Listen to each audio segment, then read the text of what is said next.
Hiya, pal.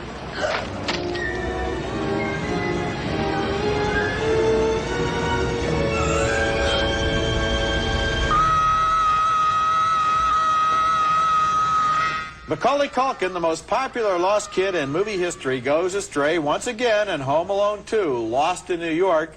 One of the new movies we'll be reviewing this week on Siskel and Ebert, including the controversial new Bad Lieutenant. And we'll also have an interview with Denzel Washington, the star of Malcolm X. I'm Roger Ebert of the Chicago Sun-Times. And I'm Gene Siskel of the Chicago Tribune. Our first film is Home Alone 2, Lost in New York, and everyone I know who has seen this picture says pretty much the same thing, that it's essentially a carbon copy of the first film, and that was my reaction too. Macaulay Culkin, who else again stars as Kevin, and the second time around, we can really appreciate his talent. He is impossibly cute, and he gives perfect little hesitant line readings as he realizes he and his family have jumped on separate planes for their Christmas vacation. Oh no, my family's in Florida and I'm in New York. My family's in Florida. I'm in New York. Little Kevin ends up checking into New York's Plaza Hotel, pretending he's waiting for his father. Naturally, he has a ball with the hotel staff, including bellman Rob Schneider. Is everything all right, sir? Is the temperature in the room okay? It's okay. Do you know how the TV works? I'm 10 years old. TV's my life. Well, I'm sorry.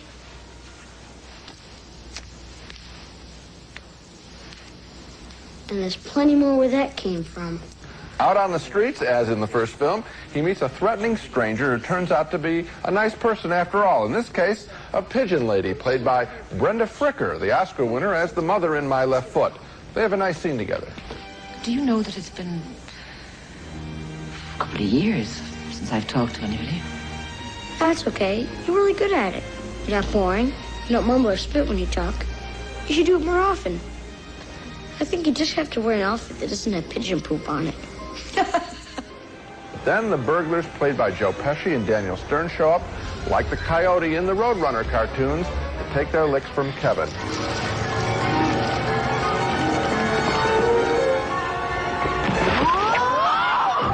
I gave a marginal thumbs down to the original Home Alone. I really don't like those burglars. This time I appreciated Macaulay Culkin more. He has a special gift. He is positively charming. But this time, too, I felt the burglar scenes were even more annoying. Again, marginal thumbs down for me on Home Alone 2. And I know that every 10-year-old kid in America is going to hate me for it. Well, I won't hate you for it, Gene, because my thumb is not even marginally down, and I'll tell you why. First of all, I didn't even go for the Brenda Fricker scenes because I thought that they went on way too long, were overwritten and treacly and sentimental and shameless in the way that the little twerp kind of lectures her on the meaning of life and the meaning of truth, and she's so grateful to find out these words of wisdom from his angelic little mouth. And then as far as the burglars are concerned, the violence, which is obviously, you're quite right, modeled on all those cartoons with the Roadrunner and Wile E. Coyote. They use the wide-angle lens to make it seem that things are really coming from a long way down and slamming on top of everyone, is really tough stuff. You know, usually live-action versions of cartoons don't work because when flesh and blood is involved, it's not that funny. I do think that this kid is a big talent. Oh, I think Macaulay Culkin, I'm not criticizing Macaulay Culkin, the actor. I'm criticizing the character, Kevin, who a little bit of Kevin goes a long way. I mean, the entire scene in that townhouse when he's dropping 50-pound bags of cement on them and tricking them into sticking their heads into exploding toilets and so forth. I mean, this stuff, it may even sound funny when I describe it, but the fact is eventually it wears you out. It's real old and exhausting. It wore me out, too. Okay, next movie, and our next film is Stacey Cochran's My New Gun, a poker-faced comedy about strange private lives in the suburbs. The movie stars Diane Lane and Stephen Collins as a dreary married couple whose life takes on a little excitement when their best friends explain that every couple should own a handgun. First of all, she's got to go through Port Authority every night. She carries it with her? It's very small. It's got Myra etched in the handle. Do you want to see it? It's here. It's in my bag. Hold on. Collins insists over his wife's objections that she get a gun, and he supervises her training sessions. What? It's because you are crouched. Try it again, standing up. Come on. Meanwhile, Lane is friendly with their strange neighbor from across the street, played by James LeGros. Don't turn off the water. I need to talk to you. What about? About what we talked about before. You mean? I mean the gun. What do you mean? I need to borrow it. She says no, but he takes it anyway, leading to a showdown with the angry husband. I thought you said you wanted it out of the house. Skippy, please. So I got it out of the house. We're just trying to help. The most dangerous thing you can do with the gun is panic about it, and I thought it'd be safer. Since when are you so concerned about the safety of me and my wife? Well, we're neighbors, Gerald. I was never quite sure what my new gun was really about, but that was sort of okay. One of its targets may be the attitude that guns are as American as apple pie. It's interesting in this movie how important guns are to the men, how they seem to represent some deeper meaning than simply security or home protection, and that it's through the subject of the gun that all the men quarrel. You don't have to be Freud to figure that out, but the movie is also funny in the way it observes little everyday quirks of speech and of behavior. I thought it was too long. It ran out of steam before the end, but it has its moments. It's a close call, but I'd vote thumbs up. And I liked it, too. I like the Diane Lane character an awful lot. I like the way that she's sort of a servant and then is empowered in some way by the gun and by the neighbor. I thought the inclusion of that neighbor across the street, and it's not explained what their relationship really is, was really inventive, and I enjoy that. There are fresh characters here. The portrait of this man with his little townhouse on, I think it's on a golf club, or it seems like it is, surrounding like that, was very well done. I enjoyed the picture a lot. And he's such a pompous buffoon. It's always fun to see somebody like that brought down a few pegs. One of the things about all of these films, and it's a little genre here of films, is that they back into the plot. So at the beginning of the movie, the characters know everything about all of the relationships, and you don't know anything. And that's so you're refreshing. Constantly saying, what is this guy doing standing here? Right. Why is he making these references? What is he talking about? In this movie, even Diane Lane doesn't know until halfway through. Then that part I enjoy. We see so many routine films, and this is fresh. Coming up next, Harvey Keitel stars as a corrupt, drug-addicted cop looking for salvation in the controversial drama Bad Lieutenant. No one can kill me. I'm blessed. One you did. I want to get paid. What about tomorrow? What do you guys want to do? Want to make a bundle? Leave it all in a mess. That's Harvey Keitel as the title character in Abel Ferrara's Bad Lieutenant, a movie that's genuinely shocking in its depiction of the depravity of its central character, a drug-addicted, gambling-addicted, woman-abusing New York City detective who is on a one-man war to self-destruct. He cheats on his wife with prostitutes. My heart's at your command, dear. He shakes down teenage girls for disgusting sexual favors. You do something for me, and I'll do something for you. What do you say about that? You do something for me, and your father won't find out you took his car and you drive without a license. He keeps doubling his losing bets on baseball. Put in my bet. Think about it. There's nothing to think about. Either you put in my bet or you get nothing. But a vicious crime that he must solve points the way out of his morass. A nun, played by Frankie Thorne, is raped and beaten, and yet she forgives her attacker. This stuns Keitel. It will take such an incredible act to pierce his veil of self-abuse. Deep down inside, don't you want them to pay for what they did to you? Bad Lieutenant then turns into a dual-edged thriller. Can he catch the nun's attackers? And what will he do with them and himself after he finds them? Look at that. You can't do a thing about that, can you?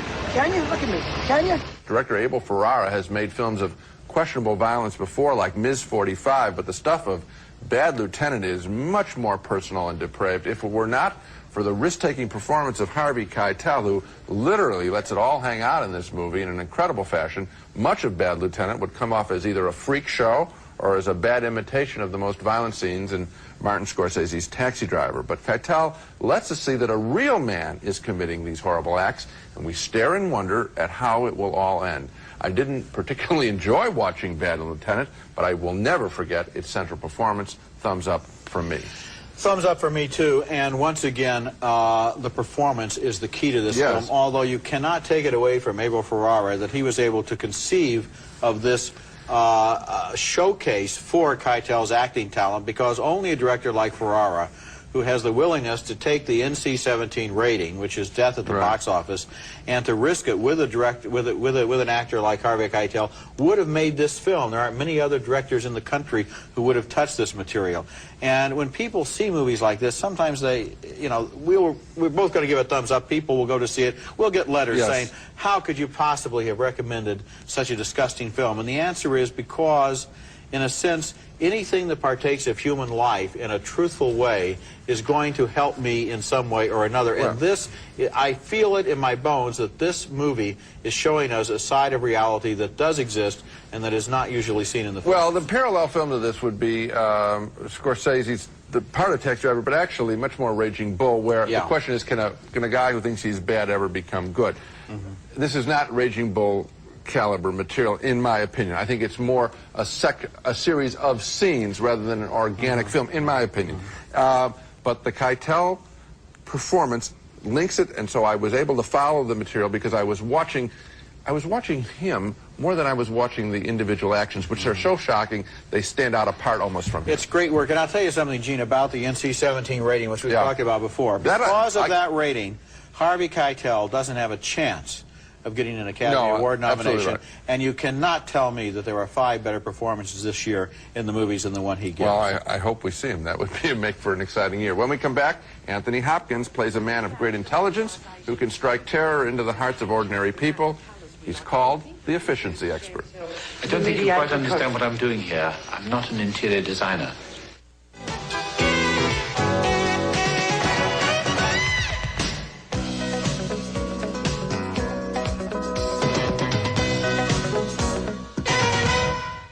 Regarding the general updating and modernization of ball moccasins. That's Anthony Hopkins. There was an efficiency expert who's been brought in to save an Australian moccasin factory from bankruptcy. He has his work cut out for him because the factory owner, that benevolent old man who was showing him around, has essentially run the factory for the entertainment of his employees. Now the party is over, and it's up to Hopkins to restore financial sanity. These can't be the complete financial records, Mr. Bull, surely. As far as I know, they are. There's a young man on the staff who seems to have some promise, and Hopkins wants him as an assistant, but the kid has only one thing on his mind, the boss's daughter, who he is head over heels in love with. Oh, I can't type or anything like that. No, well, you wouldn't have to type. Mr. Ball's daughter will be working with us. Cheryl? Yes. Would I be working with Cheryl? Yes, with Cheryl and myself, just the 3 of us. You get a desk to yourself. Oh, no, I don't mind sharing with Cheryl. The efficiency expert is not only set in the 1960s, but feels like it was made then, too. It's one of those oddball, good-hearted little working-class comedies like the British made 30 years ago, movies like I'm All Right, Jack. And it has the same subtle way of seeming to be about one thing while really being about another thing, in this case, about human nature and the way in which the expert doesn't repair the factory so much as the factory heals the damaged soul of the expert. It's a gentle movie with a lot of small, observant laughs in it, and I liked it. Oh, I did too, and for the same reasons. It is a delight to see how the factory people work. And what I like about it is the pace at which this film, I think an American film might have had the switchover come a little earlier in the story. And this, they just sort of grind him down with kindness and envelop him and in a way that they don't even realize. It just sort of lets it take over, and you're sitting here watching to see which way the story's going to go. And I enjoyed it a lot. They humor him, you know. Well, we're very interested in your ideas, but in the meantime, why don't you come and look at our slot car racing, because that's really fun. That sequences, the slot car race in this movie is definitely worth seeing. Coming up, the star of Malcolm X talks about his experiences making the most talked about movie of the year. An interview with Oscar winner Denzel Washington is next. To the lead of contenders for this year's Best Actor Oscar, if he were in fact to win, Washington would achieve something rare. He would become only the 4th actor in history, along with Jack Lemmon, Robert De Niro, and Jack Nicholson, nice company, to win Oscars in both the lead and supporting categories, having won previously for his supporting performance in the Civil War drama Glory. Oh, I see. So the white man give you a couple of stripes, next thing you know, you hollering, ordering everybody around like you the master himself. Making both Glory and Malcolm X has provided Denzel Washington with a real education about the history of black and white relations in this country. We talked about it earlier this month in New York. What surprised you about Malcolm X the more you studied him? How smart he was. And he would have probably said he wasn't smart, but how disciplined he was. I mean, this man, I was telling someone earlier, he wrote out the entire dictionary, you know, word for word. Is there something that you are going to change in your life by having played the role? In other words, are you going to be more disciplined? Have you said, I mean, are you going to become... We can throw that out the window, the discipline part. I learned to study history, to not take history for granted. I'm no longer in a denial about slavery because I've studied it, you know, extensively, and I understand. I have a better understanding of what my investment, what African Americans' investment in this country was, and how this country could not have become one of the richest nations without using free labor. You're not an American. You're an African who happens to be an American. You have to understand the difference. We didn't come over on the Nita, the Pinta, and the whatchamacallit. We didn't land on Plymouth Rock. Plymouth Rock landed on us. Landed right on top of us. You know, a lot of white people are going to be afraid of this movie, afraid of the effect it might have, and they probably won't have seen it. Did playing this character make you like white people more or less, or not change your opinion? It makes me understand that we all are in need of therapy. A terrible, terrible thing happened in this country for a long time, and people tried to legislate it away. And that was what went on in the 60s, and it was very important, and in the 50s. But you can't legislate people into loving each other. There's proof of that now, and that's part of the reason Malcolm's so popular now. But people have to really deal with, whites have to deal with, blacks have to deal with what went on here. And to say, oh, well, I'm not like that, well, you're in denial because you were a part of it. And if you weren't, your father or your grandfather was, and you're probably reaping some of the benefits of it. You know, it's a part of my life. If I wasn't enslaved, I know my father or great-grandfather or someone was, and those things still have an effect on me because it was generation after generation. We've talked about it before on this show that one of the reasons why some of the new black movies seem to be so exciting and at the forefront of American movies right now is that they're about something, and I think listening to him there, you get the same feeling. You know, I was surprised in talking to him by how political he was. And he went on and on and on, not only about the politics of Malcolm X, but also about the politics of the present day. And I think that's a side of himself that he's kept kind of private, but it's certainly there, very interesting. Might inform some of his performances in the years to come. When we come back, our Laserdisc pick of the month, we'll take a look at a 1940s Saturday afternoon serial and the Steven Spielberg blockbuster it inspired. Pioneer Home Theater, you don't just watch it. Now it's time for our Laserdisc of the Month segment, and as Gene mentioned when we inaugurated this feature last month, we both like Laserdiscs, not only for the much superior sound and picture quality, but also because there's a lot of film buff type stuff that's available on disc and not on tape. My choices this month are two discs of movies made some 40 years apart, but put them side by side and you'll be surprised at the similarities. Manhunt in the African Jungle, just released on disc by Republic, is a 15-chapter 1943 serial directed by Spencer Bennett, known as the king of the serials, and starring Rod Cameron as a U.S. spy who finds himself involved in intrigue, not in the jungle, but actually in the African desert near Casablanca. Your death will be avenged, my father. Now let's jump forward to another Laserdisc, this one the recent letterbox widescreen edition of Steven Spielberg's Indiana Jones and the Temple of Doom. Once again, a sadistic executioner and a diabolical machine of death. Kate Capshaw is the victim.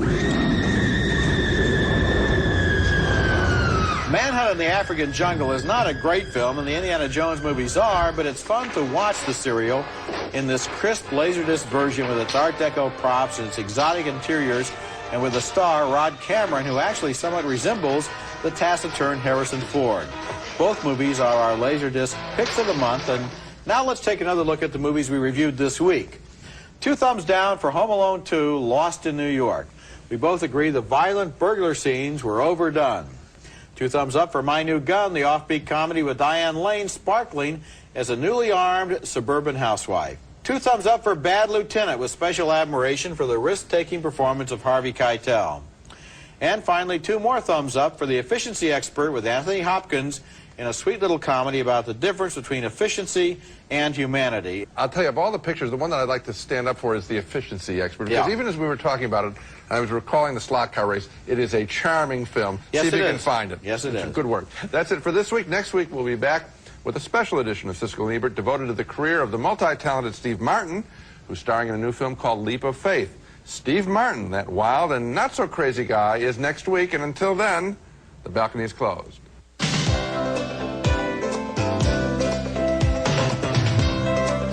Preferred Stock, the extra smooth cologne for an extra special man. Preferred Stock, what preferred men prefer. From the House of Stetson. Sundance puts family refreshment in a whole new light. Sparkling water, pure fruit juice, less than 10 calories per serving. Great tasting new Sundance Light. It's America's favorite jelly bean, Jelly Belly, now appearing at theaters and video stores with good taste. Jelly Belly beans, try them, you'll love them.